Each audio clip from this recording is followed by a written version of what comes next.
Today we're going to build the radius roller dies for our R-M55. So this is 1 3/4 tubing. We're going to use this for the luggage rack and the exoskeleton on our 59 or 49 Packard. So I needed this small chunk so that I can cut and start doing the radiuses on the lathe for my radius dies out of 6061 aluminum. So stay tuned. Gonna have fun today. Tubing's 1 3/4 thick, so we're gonna cut coupons that are gonna give us a 1/2 inch shoulder on each side. So I believe that is. Oh, Tiggy, Tiggy, Tiggy! Oh, Tiggy! Oh, Tiggy, Tiggy! Say hi, Justin. Good morning. Good morning. Lucky Chucky is out of commission. So we have this massive chunk of 6061 aluminum. It's solid. We got it from Southern Tool Steel. My buddy Philip Holt over there hooked me up. We have our Scotchman SU280G new bandsaw that's so nice. We're gonna be able to cut right through this and make blanks that we can machine down for our radius rollers die set that we're making. So.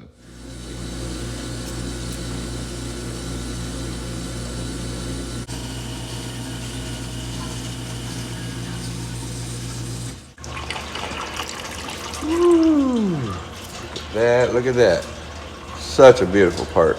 Bam. Okay, so I don't think that my jaws open 5 inches, so what I'm gonna have to do is take all my jaws off and flip them around so that I can grab this part from the outside while I bore the center hole. Once I have the center hole bored, then I'll be able to switch the jaws around again and actually hold the part from the inside while I do the radius turning to make clearance for the pipe, the tubing. So I'll take all these out, bam, bam, flip them around. You can see how I can grab things from the outside now. I'm sure a lot of you know this, but there might be some people watching that don't know how things are done, so I'm taking a little bit of time today to kind of explain what we're doing. And it's pretty rad. I get a kick out of being able to make tools that I need. The radius dies for this tubing are $1,200. We don't have $1,200 in the budget just to buy the dies. But once I have a set of dies made, I can use them and I'll find uses for them and make uses for them for a lot of other upcoming projects. So.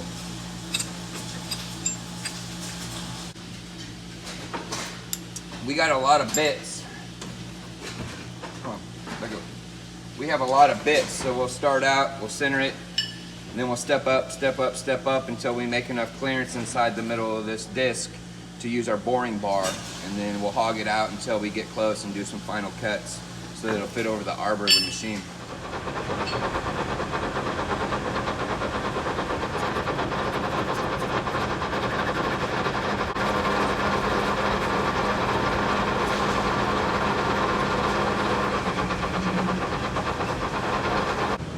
It gives us a nice smooth edge right here. It's perfectly flat. There's no dimple or anything in there. And then we're going to use our centering tool and center the hole that we're going to start drilling and boring out and stepping up until we can get our bore out, or our boring bar inside there. Okay, we have a Morse taper number 4 inside here, this drill bit. We need to take that out so that we can put our drill chuck in there, our chuck ball, and then put our centering tool in. Put a couple taps.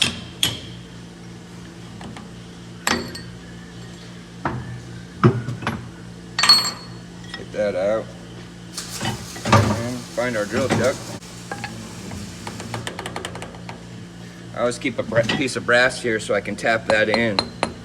It only takes a little bit. If you use brass, it's softer than any drill bit or any of your tooling, so you don't mess it up. Take this big drill bit out that I was using to bore with the other day, put it in the bucket, and put our centering tool in there.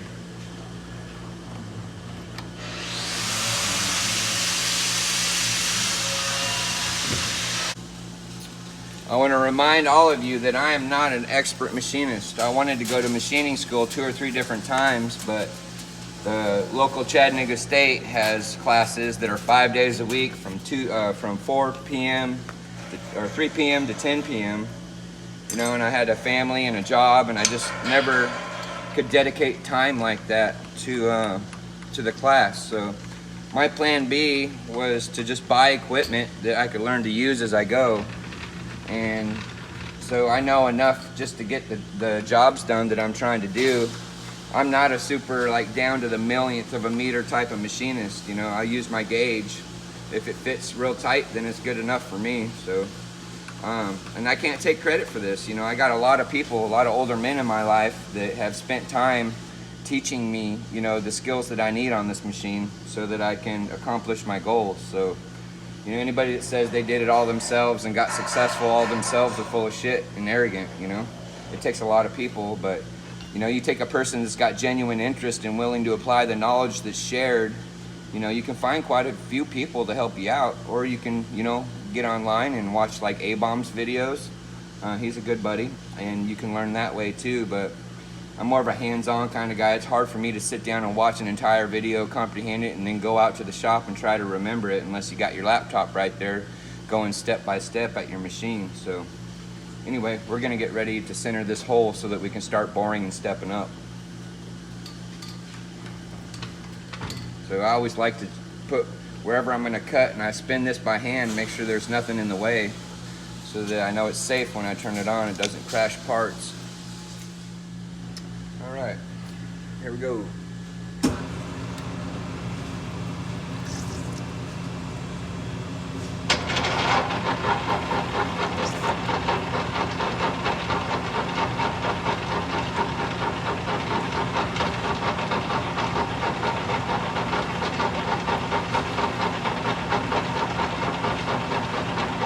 I like to bump it in several times because there is flex in my tool post here.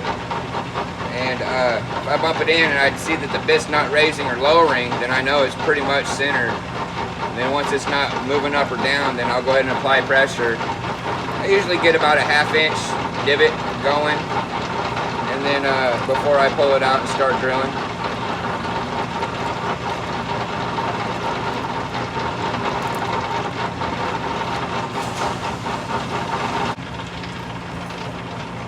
That's all we need for that one. I'm gonna take my centering tool out, and I'll probably start with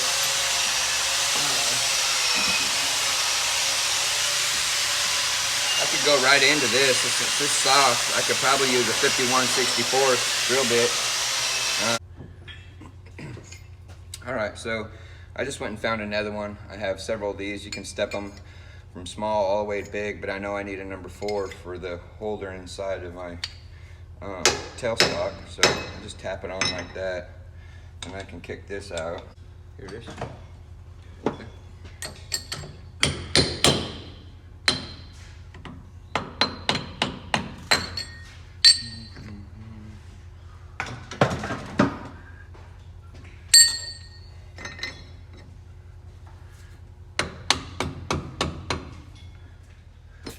Boring material really is one of my most favorite things to do. It's pretty satisfying.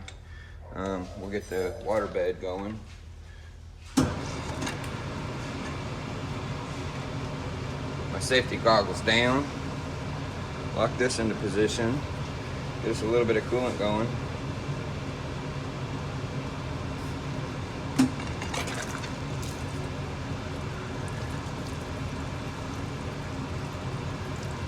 Let's check for clearance. All right, we'll run this back a little bit. Let's go.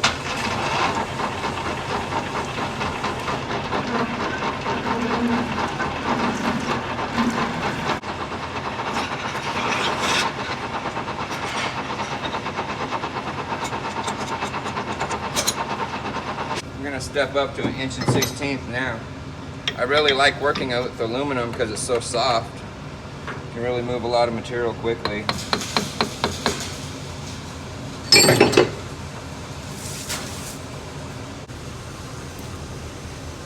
So I've already forewarned you guys that I'm not down to the micro-millimeter type of machinist. I really just use my calipers all the time, and I'll measure this hole. That's the arbor clearance I need for my machine. I'll lock it into position. You know, I still have quite a bit of boring left to do, so I'm going to step up to this big drill bit here. You know, I'm going to measure this, I still have, once I go through with this, I have about another 1/8 of an inch to take off. I'll do that with the boring bar until it's just right. I'm sure there's probably a faster, better way to do it with a bunch of math, but you know, I just don't do it like that.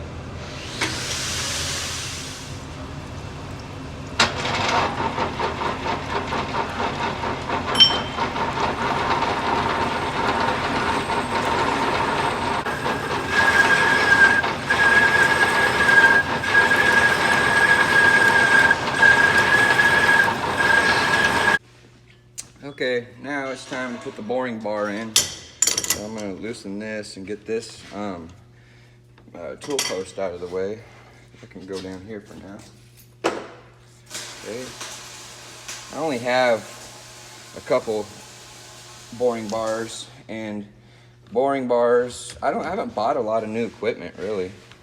Most of the stuff I buy is like from other men that have passed away, or you know, online like Facebook Marketplace or something like that. So let's see, I probably want to have it a little bit at an angle like that. Okay, hopefully that's long enough to get through there. We're gonna run it over here and check for our center. Okay, we're gonna run the boring bar over here and make sure that we have clearance to use it, which we do. So that's perfect. I'm just gonna take a little trim cut first thing.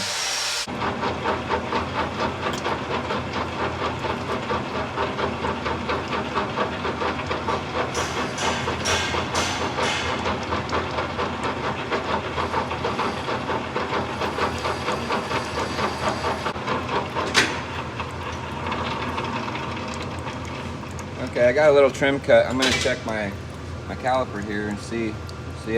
I'm glad I checked, because I took about a 1/16 too much off, so I need to back it up and start again. That's a good place to start, so I'll go ahead and run that all the way through. Of course I can.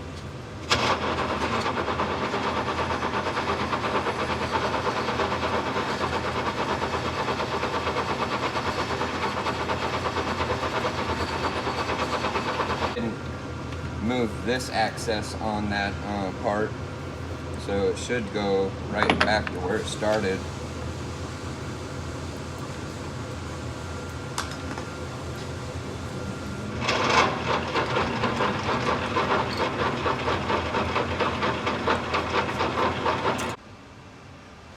Got the whole board and our new blank that we're going to cut our radius in for our 1 3/4 tubing. So we're just going to check and make sure that it fits on the arbor of the machine.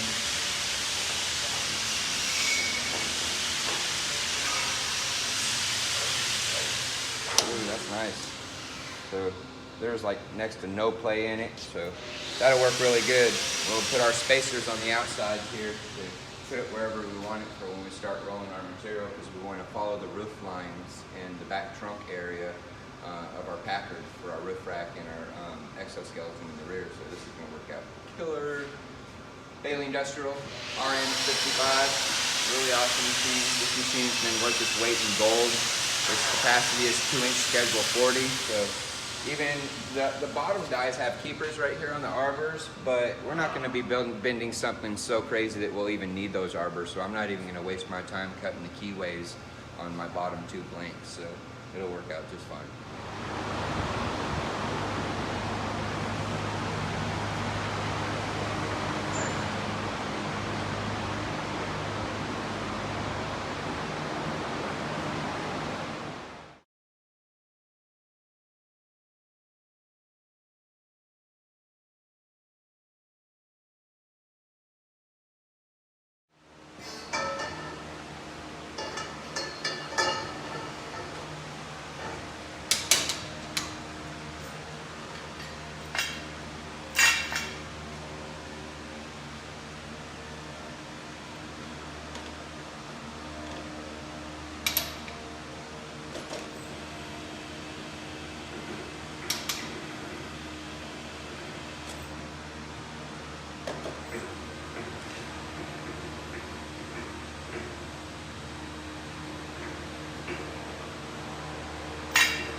More.